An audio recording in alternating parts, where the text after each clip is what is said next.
महाशिवरात्रीची पूजा नेमकी कशी करावी, ज्यामुळे योग्य फळ मिळेल, कोणती सामग्री लागते आणि योग्य पद्धत काय आहे, 4 प्रहरातील अभिषेक कसा करावा. नमस्कार मित्रांनो, आपण सगळे महाशिवरात्री हा सण मोठ्या भक्तिभावाने साजरा करतो. आजच्या या व्हिडिओमध्ये आपण अगदी सोप्या भाषेत आणि स्टेप बाय स्टेप जाणून घेणार आहोत. महाशिवरात्रीची पूजा घरच्या घरी कशी करावी, मंदिरात करायची असेल तर नेमकं काय करावं, काय करू नये, काय टाळावे, कोणते मंत्र म्हणावेत, यामागचा खरा अर्थ काय आहे, उपवास कसा करावा, 4 प्रहर म्हणजे काय, हे सगळं समजून घेण्यासाठी व्हिडिओ शेवटपर्यंत नक्की बघा. सगळ्यात शेवटी मी इच्छापूर्तीसाठी एक महत्त्वाचा आणि सोपा उपाय देखील सांगणार आहे. व्हिडिओ सुरुवात करण्याआधी एकदा महादेवाचा जयघोष करूया. बोला हर हर महादेव. सकाळची तयारी. महादेव शिवरात्रीच्या दिवशी शक्यतो लवकर उठावे, स्नान करून स्वच्छ कपडे परिधान करावेत. पांढरे, पिवळे किंवा हलक्या रंगाचे कपडे उत्तम. घरातील देवघर किंवा पूजेची जागा स्वच्छ ठेवावी. मन शांत ठेवून उपवासाचा संकल्प करावा. पूजेची सामग्री. पूजा करण्यासाठी खालील गोष्टी तयार ठेवाव्यात: पाणी किंवा गंगाजल, दूध, बेलपत्र, पांढरी फुले, शक्य असल्यास नारळ, धतुऱ्याचे फळ, धूप, अगरबत्ती, कापूर आणि तांदळाचे दाणे, फळे किंवा गोड नैवेद्य, मध, दही आणि घरच्या घरी जर पूजा करायची असेल तर शिवलिंग किंवा शिवाचा एखादा फोटो फ्रेम. पूजा करण्याची पद्धत. शिवलिंग अभिषेक कसा करावा? प्रथम शुद्ध पाण्याने अभिषेक करा, याचा अर्थ मनाची शुद्धता. नंतर दूध अर्पण करा, म्हणजेच पवित्रतेचे प्रतीक. इच्छा असल्यास दही, मध, साखर वापरून पंचामृताचा अभिषेक करा आणि शेवटी पुन्हा पाण्याने स्वच्छ करून घ्या. त्यानंतर बेलपत्रे अर्पण करावेत. बेलपत्र हे शिवाला अतिशय प्रिय आहे. 3 पाने असलेले बेलपत्र वापरा. उलटे किंवा तुटलेले नसावे. मनात इच्छा बोलून अर्पण करा. नंतर तुमच्याकडे असतील तर पांढरी फुले देखील अर्पण करा. त्यानंतर तुम्ही जर नारळ मंदिरात घेऊन गेला असाल तर तो शिवलिंगासमोर ठेवावा. लक्षात घ्या की महादेवासमोर नारळ अखंड ठेवायचा असतो, कधीही नारळ फोडायचा नाही. त्यानंतर महादेवाला प्रिय असलेले धतुऱ्याचे फळ देखील तुम्ही अर्पण करू शकता. शेवटी काही तांदळाचे दाणे अर्पण करून नमस्कार करावा.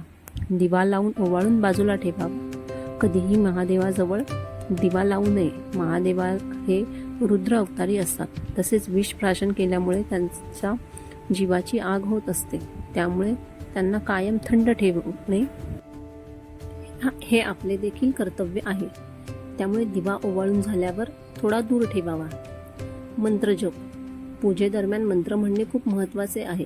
संपूर्ण पूजा चालू असताना ओम नमः शिवाय या मंत्राचा जप करावा.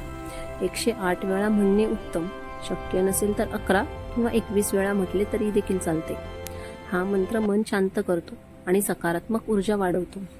पूजा करत असताना इतर कोणाशीही बोलू नये.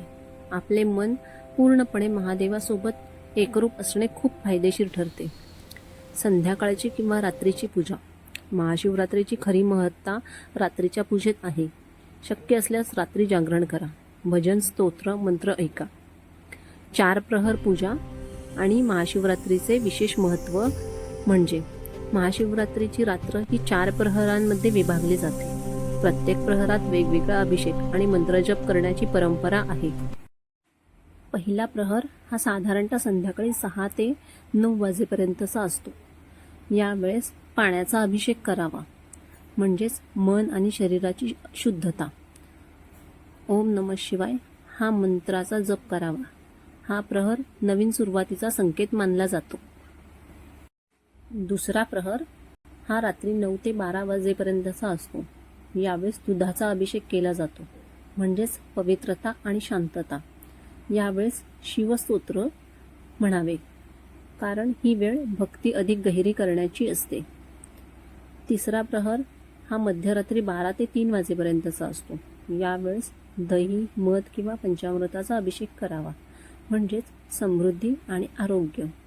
यावेळेस महामृत्युंजय मंत्राचा जप करावा. हा प्रहर सर्वात शक्तिशाली मानला जातो. चौथा प्रहर 3 ते सकाळी सूर्योदयापर्यंत.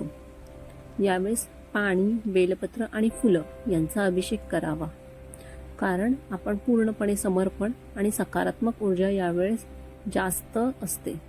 यावेळेस ओम नमः शिवाय या मंत्राचा जप करावा. हा प्रहर आत्मिक शांती आणि नव्या ऊर्जेची सुरुवात दर्शवतो. 4 प्रहरात अभिषेक करणे श्रेष्ठ असते, पण एखाद्या प्रहरात जरी केला तरीही चालतो. महाशिवरात्रीचा उपवास कधी करायचा आणि कधी सोडायचा? महाशिवरात्रीचा उपवास हा फाल्गुन कृष्ण पक्ष चतुर्दशी या दिवशी केला जातो. महाशिवरात्रीच्या दिवशी सकाळपासून उपवास सुरू करतात. शक्य असल्यास निर्जळ उपवास म्हणजेच पाणी न घेता, आणि नाही जमले तर फळाहार उपवास म्हणजेच दूध, फळे, पाणी चालते. जड अन्न किंवा तळलेले पदार्थ टाळावेत. आता बऱ्याच जणांना हा प्रश्न असतो की उपवास सोडायचा कधी? तर महाशिवरात्रीचा उपवास हा दुसऱ्या दिवशी सूर्योदयानंतर सोडायचा असतो. काही जण चतुर्दशी तिथी संपल्यावर देखील उपवास सोडतात. उपवासाचा उद्देश शरीराला त्रास देणे नसून मन आणि शरीर शुद्ध ठेवणे हा आहे. या दिवशी काय टाळावे किंवा चुकूनही या पुढील गोष्टी करू नयेत. राग, चिडचिड, वाद, भांडण किंवा नकारात्मक बोलणे. या दिवशी कांदा, लसूण आणि मांसाहार सेवन करू नये. आणि महत्त्वाचे म्हणजे महादेवाला अर्पण करावयाचे बेलपत्र सुकलेले किंवा तुटलेले नसावे. महाशिवरात्रीची पूजा म्हणजे फक्त विधी नव्हे, ती मनाची शुद्धी, संयम आणि सकारात्मक विचारांची सुरुवात आहे. शिव म्हणजे साधेपणा, त्यामुळे मोठेपणा नाही तर भावना महत्त्वाची असते. मित्रांनो, महाशिवरात्रीची पूजा ही फार कठीण नाही. एक बेलपत्र, थोडे पाणी आणि मनापासून घेतलेले ओम नमः शिवाय इतकं जरी केलं तरी भगवान शिव प्रसन्न होतात. त्यामुळे या दिवशी तुमची एखादी इच्छा महादेवाला सांगायची असेल तर, आणि ती लवकरात लवकर पूर्ण व्हावी असे वाटत असेल तर, शिवलिंगासमोर बसून हातात बेलपत्र किंवा सफेद फूल, किंवा तेही जमत नसेल तर तांदळाचे काही अख्खे दाणे घेऊन मनात इच्छा बोलावी आणि त्यानंतर ते शिवलिंगावर अर्पण करून नमस्कार करावा. विश्वास ठेवा, तुमची इच्छा नक्कीच पूर्ण होईल. ही माहिती तुम्हाला कशी वाटली हे कमेंट बॉक्समध्ये नक्की सांगा. आणि अशाच नवनवीन व्हिडिओसाठी चॅनलला लाईक करा, शेअर करा आणि सबस्क्राईब करायला विसरू नका. धन्यवाद.